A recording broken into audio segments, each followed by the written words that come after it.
Gitu. Pak, ini mantan Gurandil.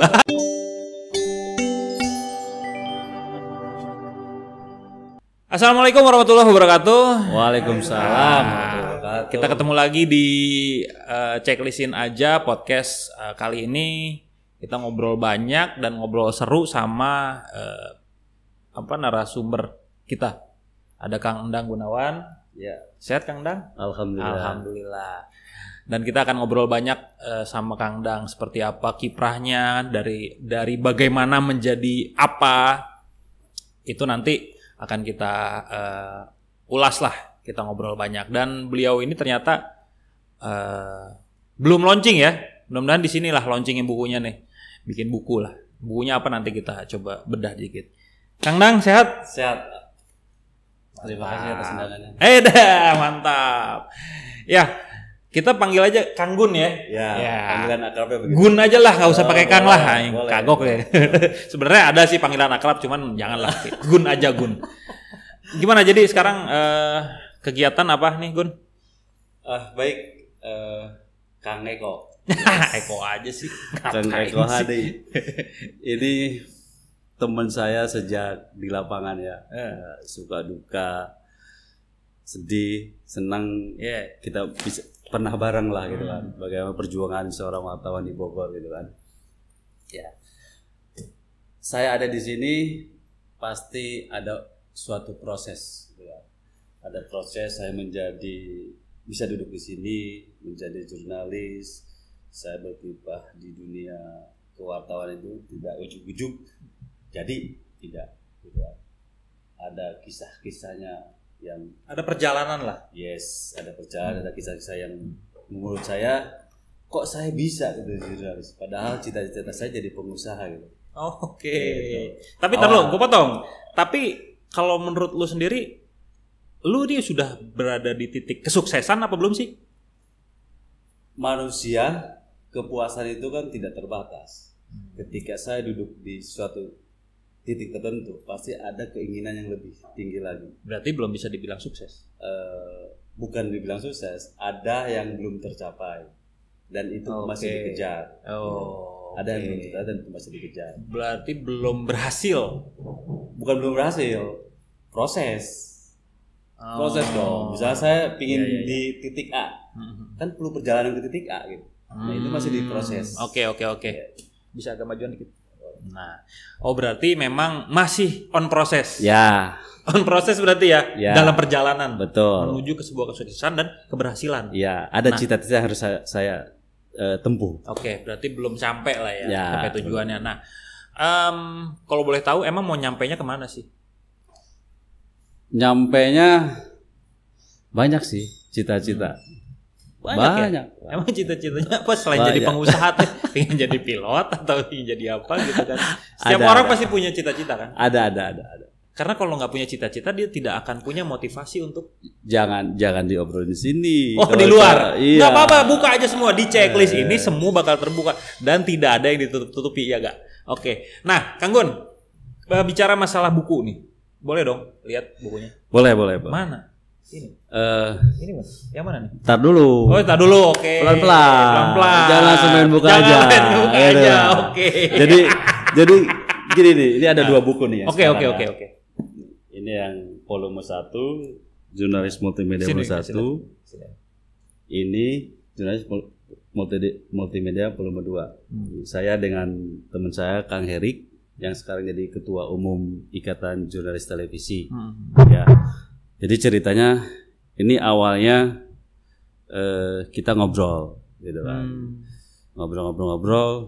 Wah, saat ini si wartawan ini, si jurnalis ini tidak hanya membindangi satu bidang. Artinya ketika menjadi jurnalis radio, dia cuma jadi jurnalis radio aja. Ketika dia menjadi jurnalis TV, dia jadi jurnalis TV aja. Tapi untuk saat ini di era digital, seorang jurnalis harus serba bisa. Ya kan? Harus serba bisa. Kang Eko wartawan TV kan, tapi tiba-tiba sekarang harus jadi wartawan online, harus jadi wartawan radio. Itu harus bisa, kan gitu. Nah, dasar itulah makanya ini buku terbit ada 3 sebenarnya, ada 3 tahapan, ada trilogi lah buku ini. Gokil. Udah kayak ini ya Lord of the Ring. Jadi ini nanti akan ada lagi ada volume lagi, 3-nya. ada lagi satu lagi. Jadi yang pertama etik itu regulasi undang-undang. Ada kode etik, ada undang pers, kita bahas itu. Jadi seorang jurnalis itu punya aturan loh gitu. Nggak tiba-tiba. Bisa disebutnya ini buku panduan? Bisa. Ini bisa panduan bagi pemula, bagi yang sudah jadi jurnalis atau masyarakat umum yang pingin jadi jurnalis gitu. Gitu. Ini di etik itu penting karena adab, terus kode etika semua ada di buku pertama. Jadi nggak bisa ujuk-ujuk jadi jurnalis ini gue pingin jadi jurnalis, ya nggak bisa kayak gitu. Ada etikanya. Ini yang volume itu yang pertama. Lebih tipis ya. Nah, tipis. Makanya yang kedua ini hampir 350 halaman. 300 itu. 300 halaman. 350. Ini yang pertama itu 140-an ya. 140. Nah, terus kalau misalkan wartawan yang mereka ingin jadi wartawan, ingin dapat buku ini gimana nih? Ya, tinggal kontak aja lah. Oh, bisa lah ya, cincai lah. Harga udah ketahuan? Gratis. Oh, serius? Yes. 10 pembeli pertama gratis atau gimana? 10 pemesanan pertama gratis. Kalau misalnya pemirsa pingin buku ini, tinggal hubungi aja. Oh, Kang Eko. Oke, mantap. Syaratnya? Nggak ada syarat. Wah, serius? Kita bebas, kita kasih secara gratis. Iya. Kita kasih secara gratis. Siapa yang mau, tinggal bilang aja, akan saya kirim. Gitu Pak Eko. Luar biasa ya. Mudah-mudahan buku ini bisa bermanfaat untuk jurnalis se-Indonesia. Oh iya, pasti. Ya, karena ini ya bisa dibilang panduan lah sebenarnya, tapi mungkin kemasannya agak santai ya. Betul. Panduan dan semua harus punya menurut aku. Karena gini, saya pernah mengalami ketika saya liputan, saya harus jadi wartawan TV, saya harus jadi wartawan online, saya harus laporan radio, itu saya pernah rasakan dalam satu kejadian. Bayangin coba. Dalam satu momen. Nah, buku ini ada di sini, bahas ini. Panduannya. Iya. Si pemula, kalau jadi wartawan TV, ini cara menulisnya. Jadi wartawan online, ini cara menulisnya. Jadi radio, ini cara laporannya. Ada semua di sini. Boleh nih. Menarik ya. Menarik. Boleh nanti bisa di ini ya nanti ya ke redaksi ya. Bisa boleh. Ya. Bisa kalau misalkan mau pesan, bisa ke redaksi. Cuman ongkir tanggung masing-masing ya. Tapi kalau yang sekitaran wilayah Bogor sih bisa lah gampang. Tinggal ke kantor redaksi checklist1.com di jalan nanti ada nih di bawah sini. Ya. Ini udah saya sebar juga ke semua instansi. Oh iya. Berarti non jurnalis juga bisa? Bisa. Kan di buku ini kan ada tata cara pengambilan gambar. Maksudnya caranya gimana? Kan gitu. Ada tata cara menulis, ada tata cara radio. Ketika seorang punya blog, contohlah blognya blog pribadi, dia ingin ngambil gambar, jadi kan ada tata caranya. Oh begini ya, gitu cara ngambil gambarnya, gitu kan. Atau misalnya orang punya medsos, youtuber kan sekarang kan, ketika orang nggak tahu tata cara ngambil gambar kan, udah acak-acakan gambarnya. Tapi ketika ini dipelajari, ada prosesnya gitu. Oh caranya begini, gitu. Jadi hasilnya bagus. Oh nice. Pokoknya kita tunggu yang volume ketiganya. Mudah-mudahan lebih menarik.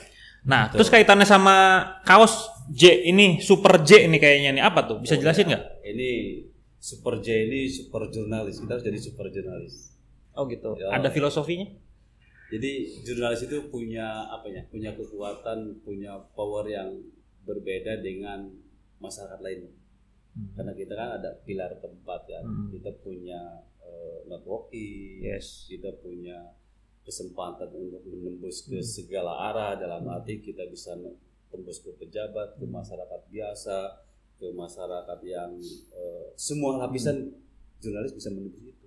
Beda dengan masyarakat umum, ketika dia masuk ke instansi, beda kan, harus prosedur. Kita memang jurnalis punya privilege ya, punya privilege khusus. Dan profesi ini bukan sembarangan justru ya. Dan tidak mudah untuk menjadi seorang jurnalis seharusnya. Tapi kan sekarang masyarakat dengan mudahnya bisa menjadi wartawan atau jurnalis gitu dengan berbekal ID card atau apapun. Tapi oke lah. Nah sekarang saya ingin tanya nih, motivasi bikin buku ini apa sih sebenarnya? Gini, motivasi ini sebenarnya ini buat teman-teman, buat panduan, misalnya ketika orang kayak gini, pemula misalnya jadi jurnalis, di setiap media itu tidak hanya lulusan dari komunikasi, itu pasti heterogen. Saya di kantor aja, ketika saya interview, saya tidak menerima wartawan dari komunikasi. Ketika ada orang hukum, oke, dia ingin jadi jurnalis, kita terima. Mereka kan buta terhadap dunia jurnalis. Baca buku ini dalam sebulan dia bisa. Gokil. Tapi nggak instan dong. Iya nggak? Jam terbang itu memang perlu ya, kan? Ya perlu. Nah sekarang tapi minimal kan ada panduan ini. Oke, sekarang saya mau nanya jam terbang sampean udah berapa sih sebenarnya? Kita udah langsung bicara jam terbang lah. Jam terbang udah kayak pesawat aja nih. Oh iya dong, karena gini loh, karena kita ini besar di lapangan. Dan proses itu sebenarnya yang menempa kita tuh. Jadi kawah candra di mukanya tuh ya di lapangan sebenarnya. Kalau kita teman-teman lapangan ya, terutama buat Anda yang berprofesi sebagai jurnalis lapangan, ini kawah candra di mukanya kita ditempain di lapangan. Gini, jam terbang itu perlu loh. Gini, sebelum saya duduk di sini menjadi jurnalis TV, atau saya sekarang di kantor menjadi sekhead atau kepala bagian peliputan, kalau di produksi itu sebagai produser eksekutif, ya kan. 2004 awal saya ngelamar ke Jawa Pos awal itu. Pos Metro, harian. Oke. Tahun berapa itu? 2004. 2004, oke. Datang sana. Tiba-tiba si Pemret saya interview. Saya butuh wartawan untuk peliputan di Bogor. Terus saya berpikir, wah ini hijrah. Baik tuh kampung kan. Oke, ke Bogor. Aku langsung terima karena balik ke Bogor kan, ke rumah sendiri. Datanglah ke Bogor. Seorang diri yang nggak punya kenalan, yang nggak punya siapa wartawan di Bogor. Cuk. Orang baru gue sih, kenalan dulu kayak gitu deh. Masih ada gue fotonya tuh, pakai kupluk. Itu udah di TV. Oh, di TV itu ya? Oke, lanjut. Di TV. Masih di koran itu. Oh, masih di koran. Nanti gue cari nanti. Ya, nanti cari ya fotonya si Gun ya. Pas masih di koran. Ada di koran. Itu di Pemda tuh Cibinong. Waktu zamannya Agus Utara kalau salah. Agus Utara Pendi tuh. Cuk gitu kan. Emang cuma bertahan 1,5 tahun sih di Pos Metro itu kan. Ya, kan dulu saingannya Pos Metro, Berita Kota, Warta Kota, Pos Kota gitu kan. Wah, bobol-bobolan kan. Wah, di mana TKP ini. Lampu merah ya. Lampu merah. Kenalan dengan anak TV kan gitu kan. Tiba-tiba saya hijrah. 1,5 tahun 2005 saya hijrah ke TV gitu. Global TV dulu. Global TV. Bukan Global TV, masih GTV tapi logonya logo lama gitu kan. Iya, GTV itu kan Global TV kan. Nah, pindah ke TV itu kan bermodalan nggak tahu apa-apa tentang jurnalistik kan, bukannya nggak tahu tentang apa-apa, jadi alami aja gitu, cara ngambil gambar, emang ada si teman yang ngajarin kan, cara bikin naskah alami gitu, tapi kan lama-lama kan terbiasa karena bisa karena terbiasa, jam terbang itu gitu. Kalau ada buku ini dulu udah saya baca gitu. Berarti 2004 sekitar 20 ya? 18 ya? 18 tahun ya? 18 tahun yang lalu ya. Jurnalis lah gitu. Pengalaman tentunya udah banyak banget dan gue masih ingat waktu banyak banget nih kasus kekerasannya nih. Ini temen gue yang paling banyak kasus kekerasannya dia. Asli ya. Ya banyak kan mulai dari pokoknya banyak banget. Dari cetak aja udah ada kan? Udah pernah dilaporin polisi. Jadi yang paling parah yang mana? Satu aja. Aduh, dipukulin preman. Yang di Tajuralang? Bukan, yang di sini, yang di warung jambu. Oh, yang lagi makan. Itu kan bukan dalam liputan. Kan habis liputan. Yang dalam liputan. Yang Kedung Halang, ingat gak? Yang dipukul, datang. Ingat gak yang perumahan itu loh? Yang Tajuralang, Bojonggede. Oh, itu yang dikejar-kejar. Itu. Jadi pingin ceritanya gak ada informasi. Ada demo ceritanya kan, karena gue di sini kan harus gimana cara yang pertama, udah sepeda aja sebagai jurnalis kan, pakai motor nyampe lokasi, warga bakar alat deko kan, itu kan antara warga dengan TNI sebenarnya, perumahan milik TNI. Gua ambil gambar aja enak. Disangkanya gua provokator kok. Lu kejar-kejar gua anjir. Tapi sempat kena pukul kan ya? Iya, pukul. Wah, untungnya ada motor di depan mata gitu motor gua kan. Akhirnya gua lari pakai motor, dikejar-kejar gitu kan. Bakar. Gila, Itu gua bilang. di dalam perasaan tuh gimana tuh dalam hati? Kalau misal itu motor itu jauh aja dari posisi gua gitu. Enggak tahu ya gitu. Karena masa kan saat itu udah enggak kepikiran. Ya ini siapa, ini wartawan atau bukan, pokoknya sikat tadi di situ. Artinya memang waktu itu berada di dalam kondisi yang panas. Oh iya. Iya kan. Panas. Waktu itu aparat pun mungkin belum ada ya. Jadi ya Kang Gun ini waktu itu memang yang pertama datang ke situ ya. Tapi resikonya seperti itu ya. Tuh. Dan tanpa babi bu warga langsung. Banyak ya. Selain itu aja kan saya bilang cerita yang di gedung warung jambu itu. Warung jambu. Jadi habis liputan gantung diri di Ciawi sama si Ading yang net TV sekarang kan. Gua habis itu lapar makan. Iya. Tiba-tiba lucu. Oh iya ceritanya nih lucu nih. Lucu nih. Jadi gue Ading terus si dua cowok gitu kan. Dia kayaknya kelihatan mabok tuh. Bau anggur kan gitu. Gue lagi ngedit ceritanya. Tiba-tiba dia nanya. Habis ngapain? Bang kata Kang. Habis liputan apa? Gantung diri. Kenapa gantung diri? Diputusin cinta. Ternyata si orang ini, si yang mabok ini, dia diputusin cinta. Terus mabok. Terus dia merasa tersinggung kok. Masalahku gue yang jadi sasarannya. Goblok, ada gelas di situ. Gaplok kepala. Gue ribut di situ kan. Wah ribut. Akhirnya gue panggil anak-anak, udah sini gitu kan. Besoknya proses hukum. Iya. Ketika dia datang ke kita nangis, ya udah kita maafin lah gitu kan. Jadi nggak kita perpanjang. Ini kisah lucu sih ini sebenarnya. Lebih ke lucu sih sebenarnya ya. Lebih ke kocak aja gitu. Mungkin kalau misalnya gue bilang gantung diri, kenapa? Nggak punya duit gitu kan. Lain ceritanya. Tapi gantung diri putus cinta. Ternyata dia mabok karena putus cinta gitu. Masih untung dia nggak gantung diri kan? Betul. Karena gue taunya setelah dia datang minta maaf. Alasan lu apa? Bobol pakai gelas ke gua. Ya Kang, saya tersinggung. Saat itu saya mabok lagi diputusin cinta. Goblok kan gitu. Gitu. Pokoknya banyak ya cerita seru. Banyak. Tidak hanya dengan preman. Iya, banyak seru lah, seru. Tapi ya memang ya profesi kita ini ya beresiko. Ya semua profesi beresiko lah ya. Ya, betul. Cuman memang kalau kita nih ibaratnya profesi jurnalis ini resikonya tinggi banget dan gue pernah lah mengalami ya kejadian-kejadian yang sama serupa dengan Kang Gun. Nah itu kan tadi pengalaman pada masa di lapangan sebagai jurnalis liputan gitu. Nah sekarang agak keluar tema sedikit. Emang ada basic wartawan nggak sih? Nggak ada awalnya. Kan gue bilang tadi. Nggak ada ya? Gue tuh kan pingin jadi pengusaha awal. Tiba-tiba 2000 ada baca koran, ada lowongan jadi wartawan, gue coba. Sebelumnya jadi apa? Belum lulus kuliah langsung ke situ. Ya maksudnya pernah kerja nggak sebelumnya? Ya, gue nggak pernah kerja. Nggak pernah. Lulus kuliah langsung. Terus gue lihat lowongan, ya udah, gue ke situ aja, lamar, terus diterima. Jadi nggak pernah misalnya kerja di mana nggak pernah. Dan jadi lu balik dari Jakarta ke Bogor, balik lagi ke Jakarta sekarang? Ya.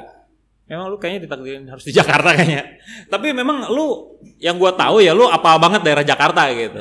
Oh iya. Nah, kenapa tuh? Bisa ceritain? Kan dulu kan Majuan. Apa sih? Di Jakarta kan teman-teman itu kan banyak gitu kan. Daerah utara segala macam sering main dan itu kan. Kan dulu kan pernah ikut. Kan 98 lulus. Ikut pergerakannya kan 99 ikut demonya kan. Setelah itu kan udah nggak ada demo lagi 2000 kan. Ada selesai terus balik ke Bogor gitu kan. Kenal di Jakarta ya karena sering keliling di Jakarta kan dengan anak-anak, teman banyak, ada yang di Jakarta Barat, di Jakarta Timur gitu kan. Jadi apal gitu. Kalau orang lama-lama kan sekarang gue di Jakarta. Walaupun gue nggak pernah jalan tapi gue apal. Misalnya gue gak pernah keluar gitu kan, tapi ketika gue keluar gue hafal karena sudah terbiasa ke Jakarta gitu. Sekarang udah zamannya Google Map. Jadi gue sempet nyebut dia nih Google Map hidup. Jadi kalau misalkan nanya, dulu gue gini, tahu dia. Oh, lu kesini. Oh, luar biasa emang. Gue sendiri nggak terlalu hafal Jakarta, tapi dia ini gokil ininya. Nah, SMA di Bogor. Iya, SMA dulu. SMP, Cigudeg. Semua di Bogor. SD juga di Bogor.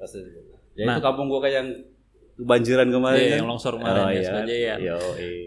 Kalau misalkan lu sekolah nih, lu Wiliang, gue tau lah daerah Wiliang kayak gimana gitu.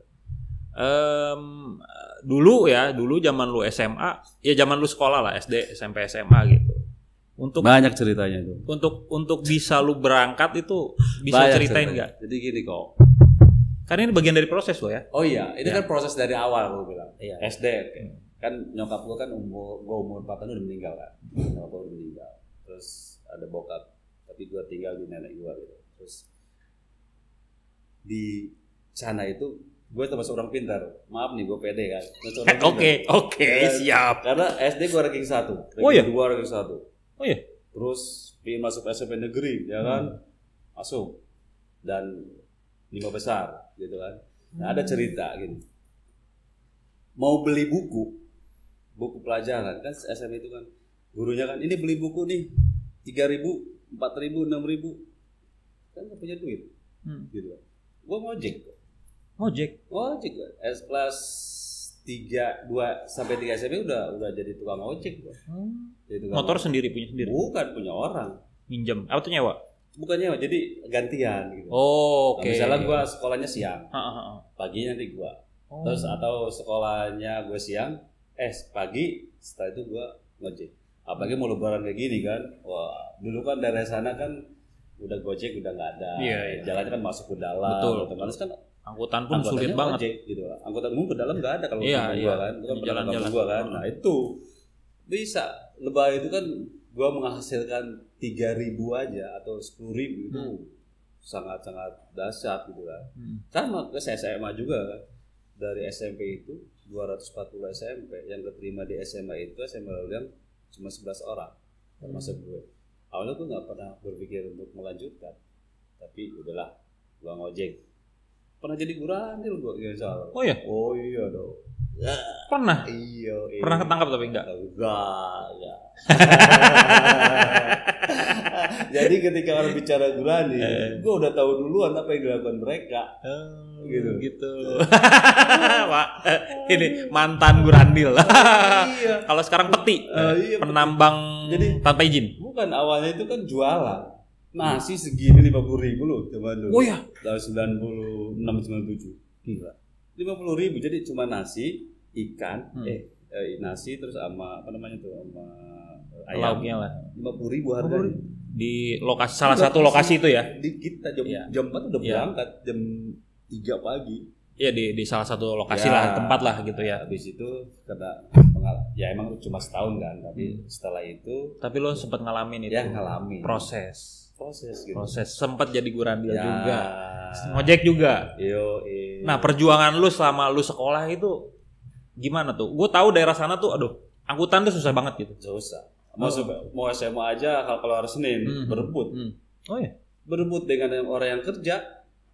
Angkutan. Dan angkutan cuekin anak sekolah kalau hari Senin.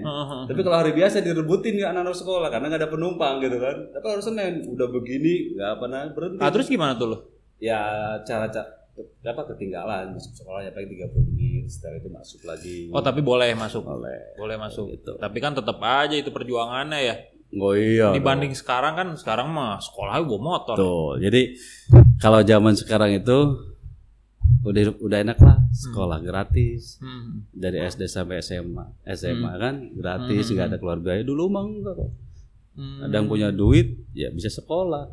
Kalau nggak punya duit ya nggak sekolah gitu. Zaman kita lah, lu kan bisa pernah merasakan lah. Tapi kan lu memang berangkat dari dari pinggir lah, dari kampung lah gitu lah sebetulnya. Dan lu tahu banget kondisinya seperti apa gitu kan. Dan lu sempat ngalamin itu. Ya. Gini, memang proses ini kan butuh waktu ya dan panjang dan banyak sekali cerita dari Kang Gun ini. Tentang masa lalunya lah gitu. Nah, kalau misalkan lu bandingkan dengan proses lu katanya lu sempat jadi gurandil, ngojek segala macam buat biaya sekolah, nggak ada uang lu nggak bisa sekolah. Dengan kondisi yang sekarang seperti ini, apa yang bisa lu gambarkan sebenarnya? Gambaran ke siapa? Ya lu deskripsikan. Ya ke pemirsa lah. Tadi gue bilang anak sekolah ini di SD, SMP, SMA kan gampang, gratis, cuma butuh ongkos, ya kan? Zaman gue kan enggak. Ongkos bayar sekolah, beli buku gitu. Kalau sekarang makanya harus bersyukur anak-anak sekarang ini sebenarnya. Ketika misalnya orang orang yang nggak punya apa-apa tapi bisa sekolah karena dibiayain oleh negara. Gitu. Dia bersyukur untuk saat ini. Makanya jangan gunakanlah ilmu itu untuk misalnya untuk gunakannya sekolah itu untuk mencari ilmu. Jangan sampai gue sekolah terus lari ke tawuran, terus yang akhirnya kena tangkap polisi orang tua yang jadi kesusahan gitu. Janganlah gue bilang. Sekarang gunakanlah sekolah itu yang baik dan benar gitu kan. Kalau kuliah pun kalau misalnya pintar kan ada KIP segala macam lah gitu lah. Manfaatkan lah. Nah itu jangan sok-sokan lah kan, zaman sekarang kan sok-sokan. Gua sekolah wah sok-sokan lah gitu, tawuran segala macam, udah nggak zaman lagi. Sekarang siapa yang pintar, siapa yang menguasai ilmu itu yang jadi pemenang gitu kok.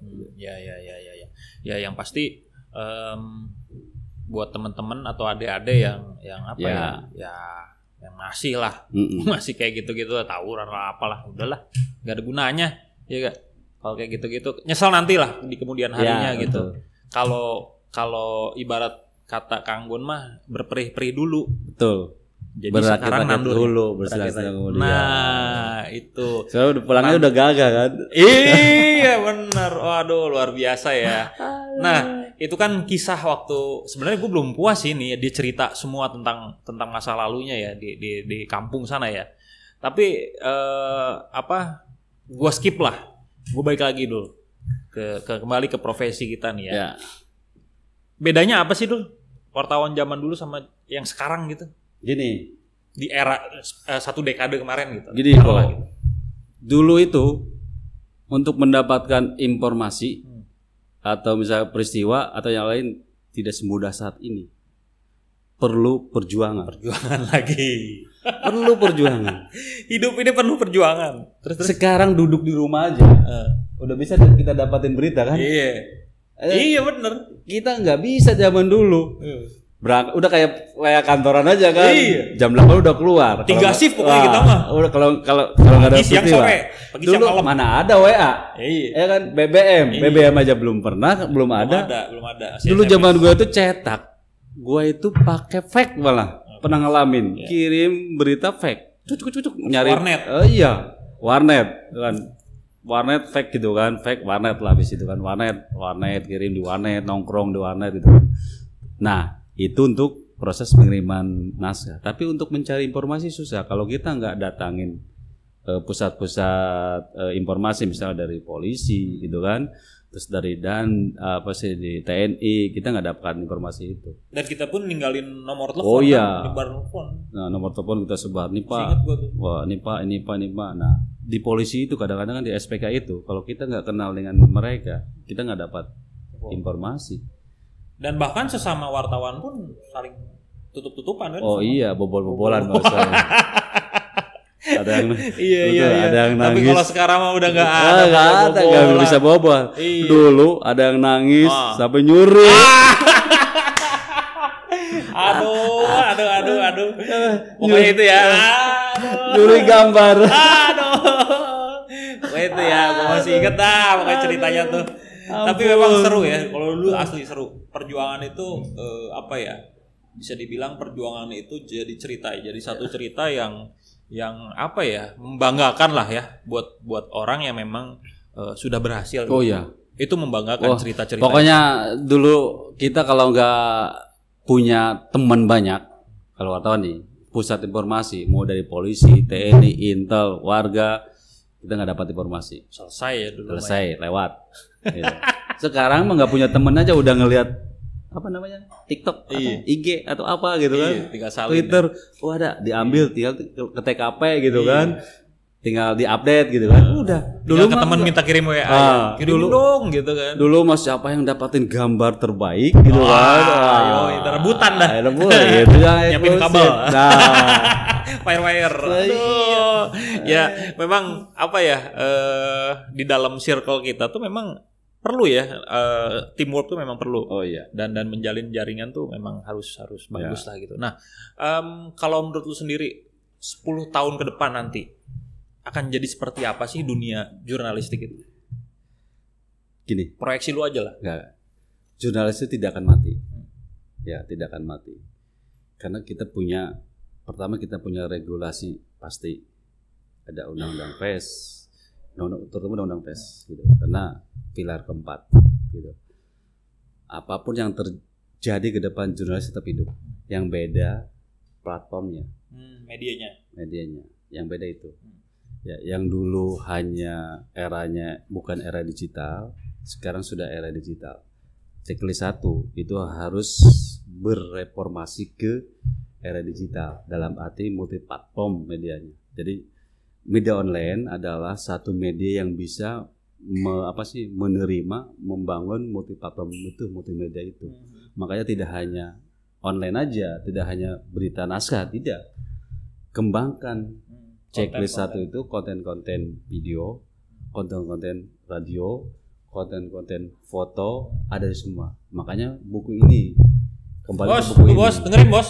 Gitu loh. Harus jadi multi platform. Nah, jadi gini, jurnalisnya harus jadi jurnalis multimedia.